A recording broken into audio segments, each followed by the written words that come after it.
have questions about financial aid, and here's the way to get the answers with Stacey. Oh, hi. Hey, so do you mind introducing yourself? Sure. My name is Stacey Abell. I'm the financial aid director here at Southeastern Community College, and my office is here on the West Burlington campus. All right, so what is the FAFSA? Okay, well, FAFSA stands for Free Application for Federal Student Aid.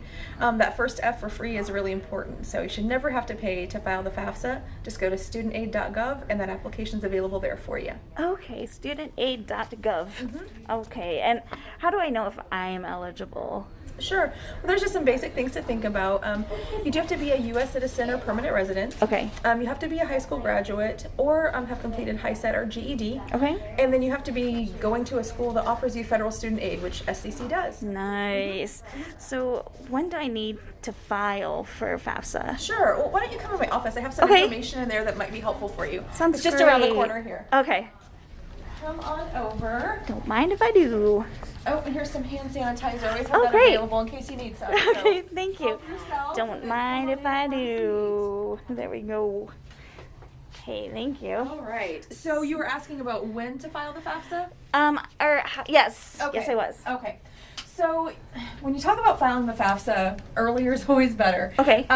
You want to think about the date October 1st. October 1st is when the newest FAFSA releases every year. Okay. So October 1st this year, the 2021-22 FAFSA is already available, and that's for the school year starting with the fall of 2021. So you can go on and get that submitted and get that crossed off your list. Yes, you repeated what I was going to say. Check that off the list.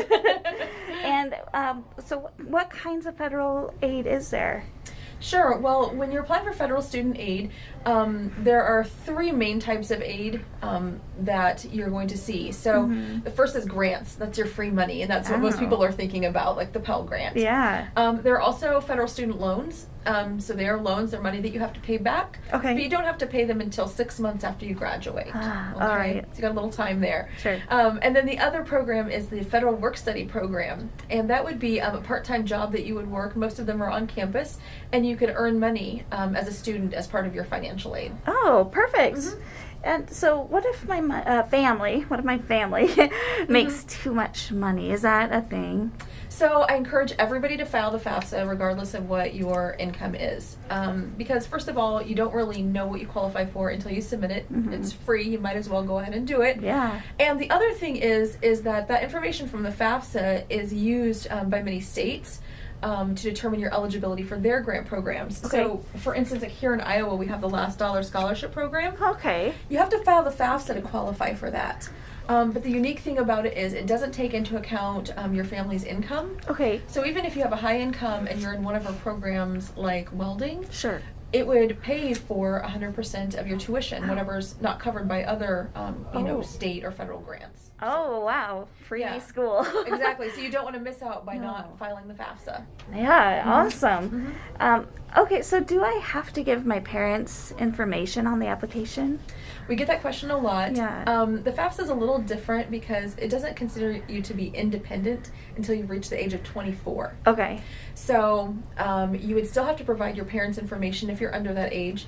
There are some exceptions, like if you're married or you have kids of your own. So if you have any questions about that, just feel free to reach out to us and we can help answer those questions. Okay, will do. I like talking to you. So where else could I find financial aid? Sure. Well, scholarships. You want to get as many scholarships as you can because just like grants, that's free money.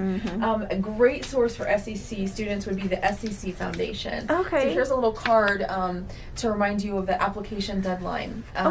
Their next application is going to be due on March 1st, and then they also have one due October 1st of each year. Okay. It's also important for you to remember if you're going to be applying for those scholarships for this upcoming fall, you want to have that FAFSA done by March 1st as well because they're going to need some of that information. Got it. Yeah. Okay. And I heard it only takes like 20 minutes, maybe 30 minutes to complete the FAFSA. Is that? I mean, on average, Okay. but if it's your first time doing it, or if you have kind of a complicated situation with your family, it can take a lot longer. So if you get stuck, we are here to help you. Okay. And there's several different ways you can get help. You can call us, you can email, you can stop by.